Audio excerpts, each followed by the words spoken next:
Hello everyone, this is the second video of today. We are reading Book 4, Liber Book 4. And today we are reading Chapter 2, The Circle. Today we're going to look at the Magic Circle.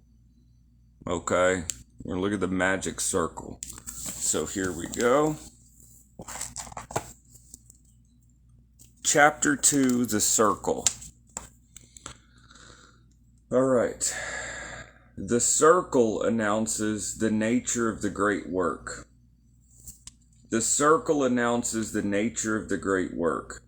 Though the magician has been limited in his choice of room, he is more or less able to choose what part of the room he will work in. He will consider convenience and possibility. His circle, his or her circle, should not be too small and cramp his movements. It should not be so large that he has long distances to traverse. Once the circle is made and consecrated, the magician must not leave it or even lean outside, lest he be destroyed by the hostile forces that are without. He chooses a circle rather than any other lineal figure for many reasons. For example, 1. He affirms thereby his identity with the infinite. 2. He affirms the equal balance of his workings, since all points on the circumference are equidistant from the center. In other words, the circle is perfectly balanced. 3.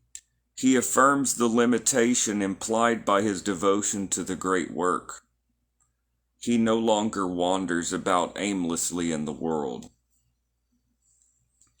The center of this circle is the center of the Tau of 10 squares, which is in the midst, as shown in the illustration. Now here's the illustration. Up here is a magic circle with the Tau, or the cross of 10 squares. As we see, the cross is upside down, making a phallus. It seems to focus on the generative element. So this is the graphic, and there's the cross of 10 squares. So these are the cool graphics here. Alright.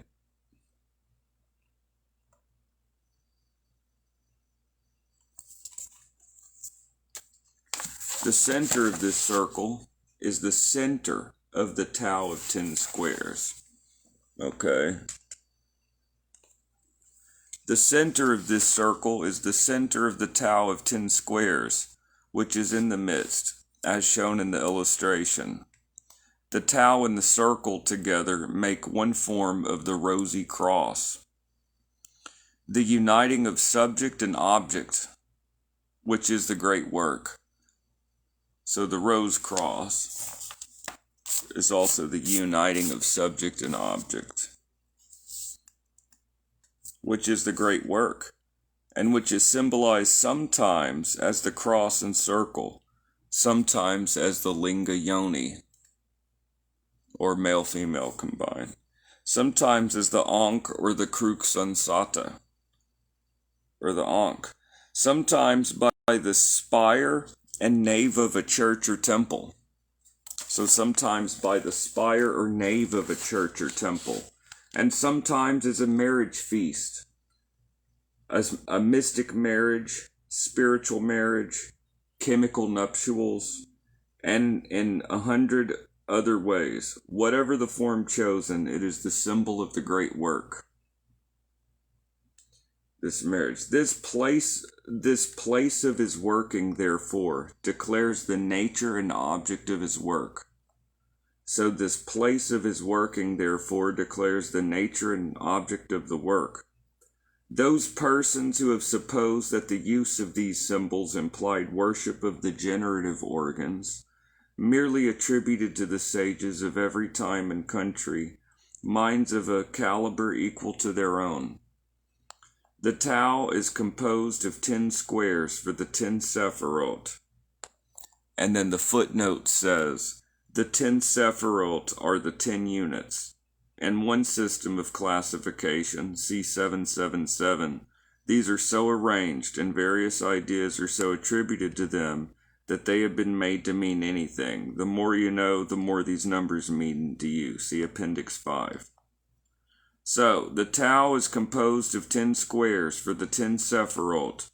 About this Tau is ascribed a triangle, which is inscribed in the Great Circle. But of the Great Triangle, nothing is actually marked but the 3 corners. The area is defined by the cutting of the lines around the triangle. So here's this. Okay.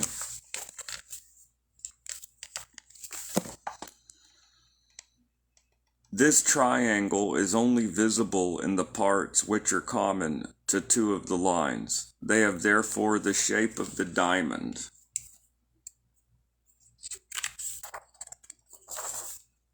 One form of the yoni. The footnote says, it's talking about the shape of the diamond, the form of the yoni. The footnote says, 3 veils of the negative, not yellow, not red, not blue, but therefore symbolized by the flashing colors of these 3. Purple, emerald, and orange. Within their triangle of yonis is the lingua touching and filling it. Positive as they are negative in the queen scale of color, as they are in the king scale. 10 are the emanations of unity. 10 are the emanations of unity, the parts of that linga in Keter. Tarot equals 78 equals 6 times 13. The influence of that unity in the macrocosm or hexagram, 6 times 13. The unity or echad times the macrocosm or hexagram. The center of the whole figure is Tiferet, there where is a golden sun of 6 rays. Note the influence of the yonis to the triad about Malkut. Note also that the triangle of yonis is hidden, even as their links are secret. From Malkut depends the Greek cross of the zodiac and their spiritual center. Okay, see figure 6, the Greek cross of the zodiac. So here you go here. This is the Greek cross of the zodiac. And these are just different ways of looking at the magical circle. Okay. This is different ways of looking at the magic circle, but there's the Greek form of the zodiac here. And we're reading a little Aleister Crowley here this morning. So, the size of the whole figure is determined by the size of 1 square of the Tau. Okay, let me see here. And the size of this square is that of the base of the altar, which is placed upon Malkut. It will follow then that in spite of the apparent freedom of the magician to do anything he likes, he is really determined absolutely.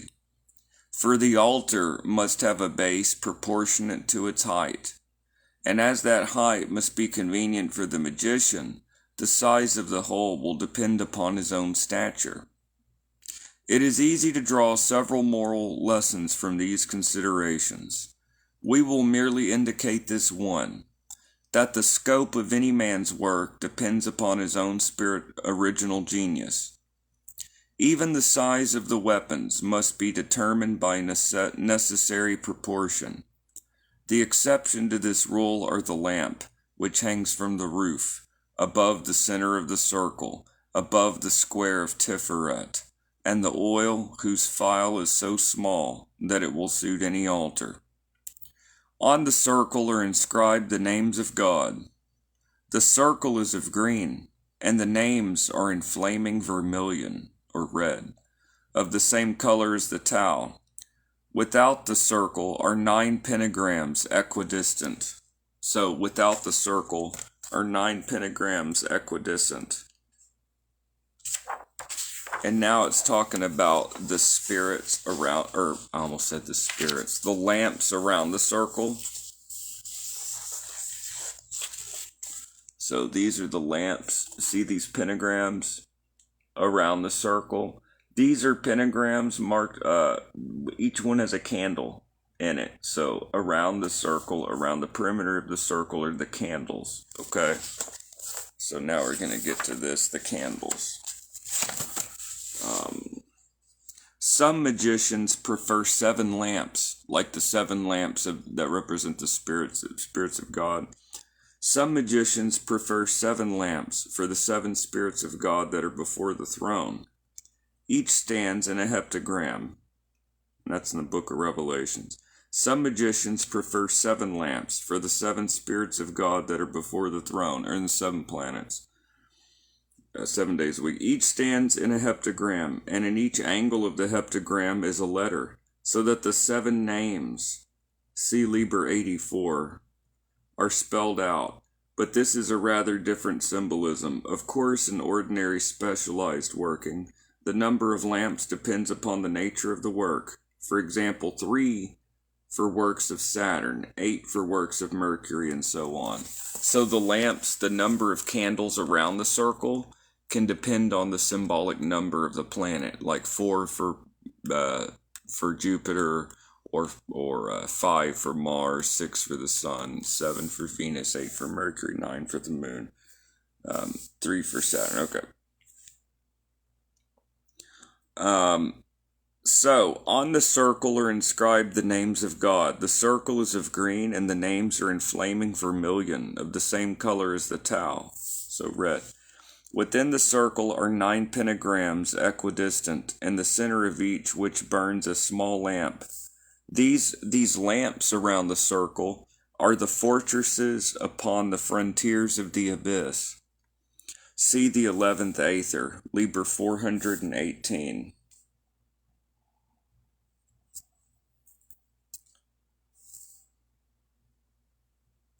They keep off those forces of darkness which might otherwise break into the circle.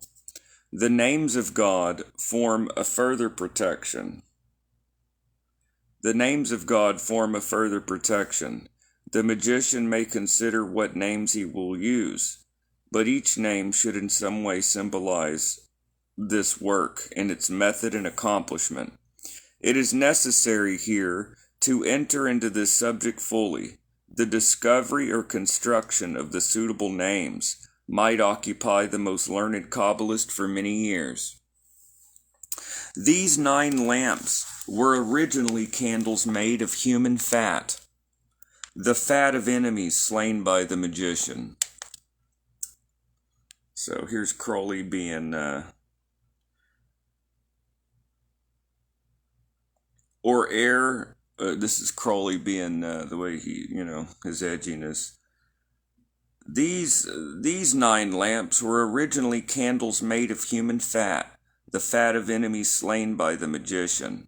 They thus served as warnings to any hostile forces of what might be expected if it caused trouble.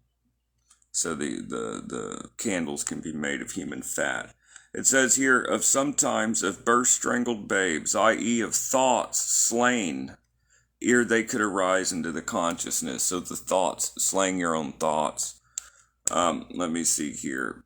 These 9 lamps were originally candles made of human fat, the fat of enemies slain by the magician. They thus served as warnings to any hostile force of what might be expected if it caused trouble. Today such candles are difficult to procure. Yeah. And it is perhaps simpler to use beeswax. The honey has been taken by the magician.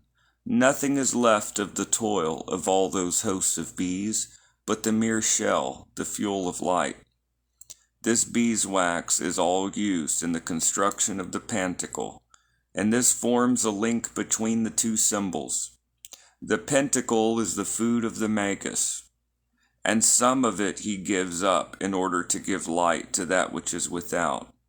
For these lights are only apparently hostile to intrusion. They serve to illuminate the circle and the names of God, and to bring the first and outmost symbols of initiation within the view of the profane.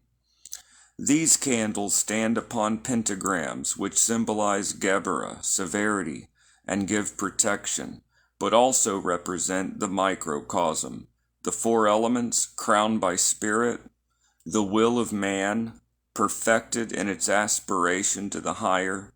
They are placed outside the circle to attract the hostile forces, to give them the first inkling of the great work, which they too must someday perform.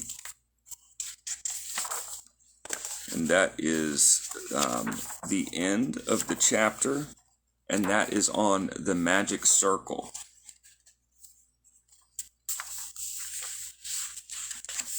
And then tomorrow we will pick up, or the next reading, we will pick up with the magic altar. And that is a version of the altar. Okay. So, and I will see y'all in the next reading. So we're getting some early morning reading done.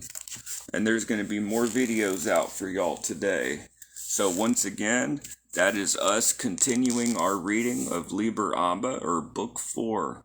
And I will see y'all in the next video. Hope everyone's having a wonderful morning, y'all.